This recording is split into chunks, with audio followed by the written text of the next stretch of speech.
നമസ്കാരം, ഞാൻ Avantika. Chemmannur international jewellers Kaumudi ഹെഡ്ലൈൻസിലേക്ക് സ്വാഗതം. Powered by fortune industries, presented by Baba easy English, in association with high sleep mattresses. കുരിശിൽ തുടങ്ങിയ കയ്യേറ്റം. സ്പിരിറ്റ് ഇൻ ജീസസ് സ്ഥാപകൻ ടോം സക്രയുടെ അനധികൃത കയ്യേറ്റത്തിൽ അന്വേഷണം തുടങ്ങി സ്പെഷ്യൽ ബ്രാഞ്ച്. കയ്യേറിയതിൽ ആദിവാസികളുടെ ഭൂമിയും ഉൾപ്പെട്ടതായി കണ്ടെത്തൽ. ചിന്നക്കനാൽ വില്ലേജ് ഓഫീസിൽ നേരിട്ടെത്തിയും ഉദ്യോഗസ്ഥരുടെ പരിശോധന. സക്രയുടെ സഹോദരങ്ങൾ ചിന്നക്കനാലിൽ 20 ഏക്കറോളം സർക്കാർ ഭൂമി കയ്യേറിയെന്ന് നേരത്തെ കണ്ടെത്തിയിരുന്നു. എന്നാൽ റവന്യൂ നടപടികൾ അട്ടിമറിക്കപ്പെട്ടുവെന്നും വ്യാജ പട്ടയം ഉപയോഗിച്ചും അല്ലാതെയും ഭൂമി സ്വന്തമാക്കിയെന്നും റിപ്പോർട്ട്. അതിനിടെ പാപ്പാത്തിച്ചോലയിൽ കുരിശ് സ്ഥാപിച്ച കേസിൽ ഹൈക്കോടതിയിൽ ജാമ്യാപേക്ഷ നൽകി ടോം സക്കറിയ. ആധ്യാത്മിക ജീവിതം നയിക്കുന്ന താൻ ആരുടെയും ഭൂമിയിൽ നിയമലംഘനം നടത്തിയിട്ടില്ല, ആരാധന നടത്തിയെന്നല്ലാതെ ഭൂമിയിൽ അവകാശം ഉന്നയിച്ചിട്ടില്ലെന്നും ഹർജിയിൽ വാദം. സർക്കാർ കുരുക്കിൽ.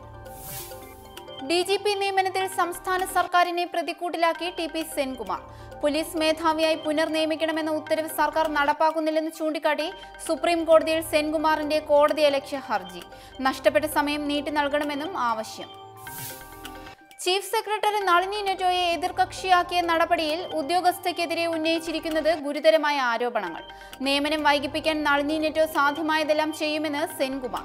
DGP പുനർനിയമന കേസിൽ കർണാടക ചീഫ് സെക്രട്ടറിയെ ശിക്ഷിച്ച നടപടി സംബന്ധിച്ചും ഹർജിയിൽ പരാമർശം.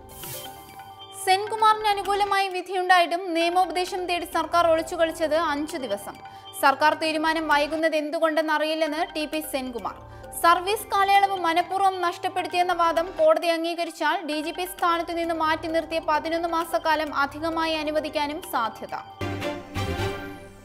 വൈകി വന്ന വിശദീകരണം. ഡൽഹി മുനിസിപ്പൽ കോർപ്പറേഷൻ തിരഞ്ഞെടുപ്പ് തോൽവിയിൽ തെറ്റേറ്റു പറഞ്ഞ അരവിന്ദ് കെജ്രിവാൾ. നയരൂപീകരണത്തിൽ തെറ്റു സംഭവിച്ചെന്നും ആത്മപരിശോധന നടത്തി തിരുത്തലിലൂടെ മുന്നോട്ടു പോകുമെന്നും മുഖ്യമന്ത്രി. വിശദീകരണം. തിരഞ്ഞെടുപ്പ് തോൽവിക്ക് കാരണം മുഖ്യമന്ത്രിയുടെ ഏകാധിപത്യ നിലപാടുകളെന്ന ആക്ഷേപം നിലനിൽക്കെ ആം ആദ്മി സർക്കാരിൽ ജനങ്ങൾക്കേറെ പ്രതീക്ഷയുണ്ട്. അത് നിറവേറ്റാൻ നടപടികൾ ഉണ്ടാകുമെന്നും കെജ്രിവാൾ. ദാവൂദ് ഗുരുതരാവസ്ഥയിൽ. അധോലോക നായകൻ ദാവൂദ് ഇബ്രാഹിം ഹൃദയാഘാതത്തെ തുടർന്ന് ഗുരുതരാവസ്ഥയിലെന്ന് റിപ്പോർട്ട്.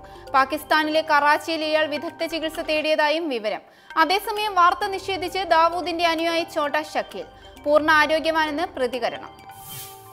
1993 മുംബൈ ഭീകരാക്രമണ കേസിൽ പ്രതിപട്ടികയിലുള്ള ദാവൂദ് ഇബ്രാഹിം പാകിസ്ഥാനിലുണ്ടെന്ന് ഇന്ത്യക്ക് നേരത്തെ വിവരം ലഭിച്ചിരുന്നു.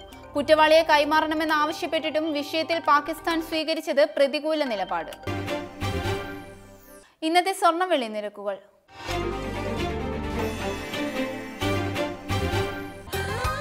ദുബായ് ഗോൾഡ് ആൻഡ് ഡയമണ്ട് സ്വർണ്ണ-വെള്ളി നിരക്കുകൾ നിങ്ങൾക്കായി അവതരിപ്പിക്കുന്നത് Dubai Golden Diamonds, India, UAE, Oman, Bahrain. സ്വർണം ഗ്രാമിന് 2750 രൂപ, പവൻ 22,000 രൂപ. വെള്ളി ഗ്രാമിന് 46 രൂപ. ദുബായ് ഗോൾഡ് ആൻഡ് ഡയമണ്ട് സ്വർണ്ണ-വെള്ളി നിരക്കുകൾ നിങ്ങൾക്കായി അവതരിപ്പിച്ചത് Dubai Golden Diamonds, India, UAE, Oman, Bahrain. Chemmanur international jewellers Kaumudi headlines സമാപിക്കുന്നു. Powered by fortune industries, presented by Baba easy English, in association with high sleep mattresses. അടുത്ത ഹെഡ്ലൈൻസ് വൈകിട്ട് 5:30.